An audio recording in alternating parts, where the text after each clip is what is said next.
So this is posted by Peanuts, a BHVR developer.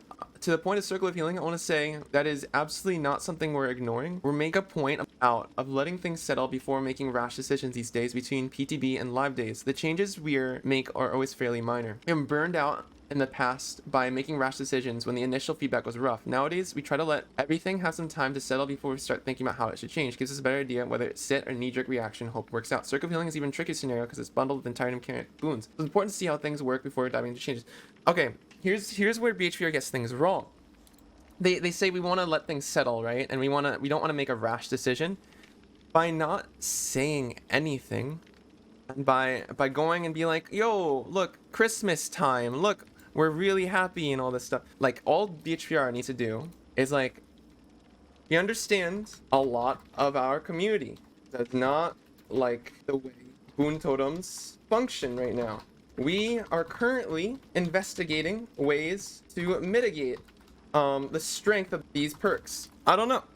That's all they got to do, right? If they're saying, like, okay, to the point of Circle of Healing, we're not ignoring Boon Circle of Healing. We're scared to make changes too fast because we made so many mistakes in the past. The feedback was rough. We're burned out from the past.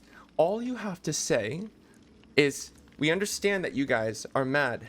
We are looking at ways to make it so that you guys are happier with the mechanic. That's all they got to tweet. And then when they just ignore it like this, it just makes people mad. You have to say that you're working on it.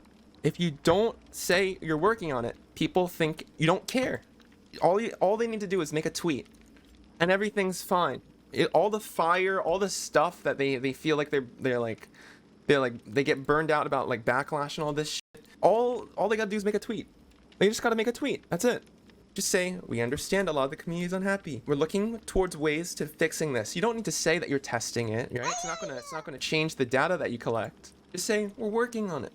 That said, I can't reveal if what will happen to Circle of Healing right here. Just keep in mind, there's always a cycle that looks like this. Something releases, we wait for it to settle, determine if changes are needed, create changes. Here's the issue. If you guys are getting like a ton of negative feedback and it's affecting your player count and like almost halving your player count, you should probably give some more transparency on why you aren't doing anything. And while the community is like freaking out and all that shit. By not saying anything, you're halving your community base. When you say, we're working on it, all the people that think you're doing jack shit and doing nothing are like, oh, they're working on it. You may get tweets and like, oh my god, can't wait for them to fuck this up.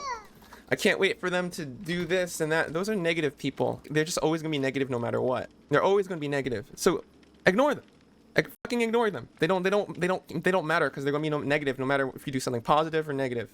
No, what their opinion means don't mean shit. They're always gonna be negative. Okay, this is just balance stuff. On the point of lack of skill, I won't delve too far into this, but it's a very loaded point to make. Many developers play the game daily, typically not with BHVR tags in the name. They don't want to be recognized. I myself used to stream this game 3 times per week. I was playing at the high ranks just fine. Sure, not every game developer is going to jump in on an esports team, but expecting everyone working on the game to be able to play at a competitive level is a frankly unrealistic standard, even if some of them are pretty good. So here's the thing. Some developers play the game daily, yeah? And some of them are actually fairly good. It's good that the developers are actually like saying like, oh yeah, we're doing stuff about hackers in our next patch, right? Because they were finally recognizing, yo, we understand that hackers are really bad at high ranks. And by saying that, like, in this developer update, the difference between solo survivors and groups is difficult to balance the game for solo survivors and for Swifts. If we balance around killers around pre-made groups, solo survivors get left behind. So they're saying killers too hard to play against Swifts. Solo survivors like are getting stomped by killers, right? This is the first time they've recognized that killers are struggling and survivors are struggling. All they have to tweet to mitigate this thing of like the dev team doesn't understand us. They don't think we're good and they don't think we play the game. Because like we understand that killers versus Swifts is too hard and solo survivor struggles against good killers. We're looking to make the game easier for both these struggling groups. Okay? Yeah? That's all they gotta say, right? They just gotta make a tweet. Just give some sort of like, we're doing something. We understand that you're angry about this, and this is what we're gonna do about it. We understand that you're angry about this, And this is how we're working towards this, right? They just need to give people some peace of mind. And all the fire, all the Steam charts of people like leaving the game for VHS and Prop Night and shit, all they have to do is just give the community some peace of mind. It's called acknowledgement and communication. Yeah, they need to work on their communication. Between game developer and player, the communication is probably the most important part if you want to maintain a long-term community. Here's like a rubric for the developers. Figure out why people are angry.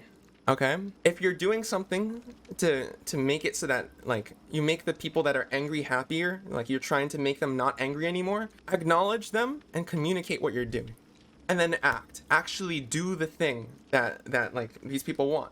But like this is the first step.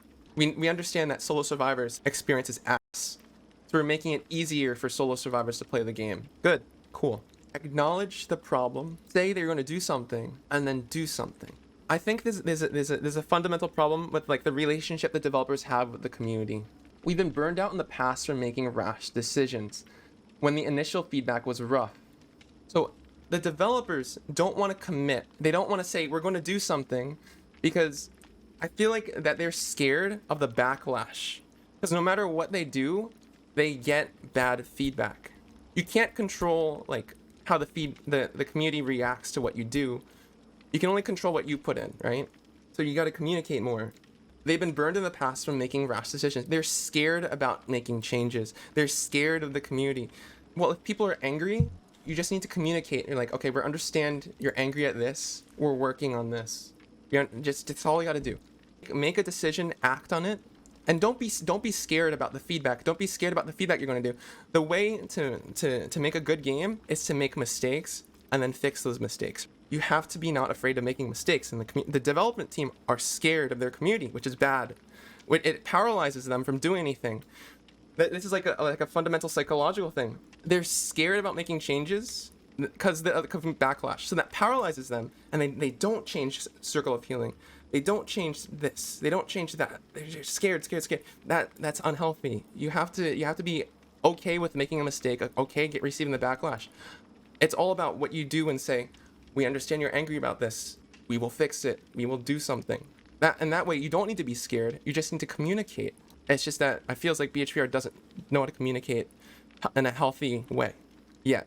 So, all right, that's yeah. You truly believe the community doesn't know what they want? To some degree, if you listen to both sides, yeah. The community doesn't know what they want. It's up to the developers to find out who are the voices that are the most reliable. All the developers need to say is like, yo, we know you're angry at this. We're working on it. That's all they got to do. 1, 2, 3, community happy, everyone's fine. And then if they make a mistake, 1, 2, 3, we understand that you guys don't like this. We're working on it again. Making mistakes is how you make a game better. When you make mistakes, you know what's bad, and then you do what's good. They burn their hands one too many times in the flame to the point where they just don't want to do anything anymore and they're paralyzed. Game development is a relationship, right? It's a two-way street. The developers and the community. In order to have a good relationship, you need good communication. Without good communication, everything falls apart and the relationship becomes toxic. And if you're feeling the repercussions of that, well, now's the time to take corrective action. I genuinely hope a BHVR employee finds this video and actually applies what I said to try to help them. And yo, good luck, behavior.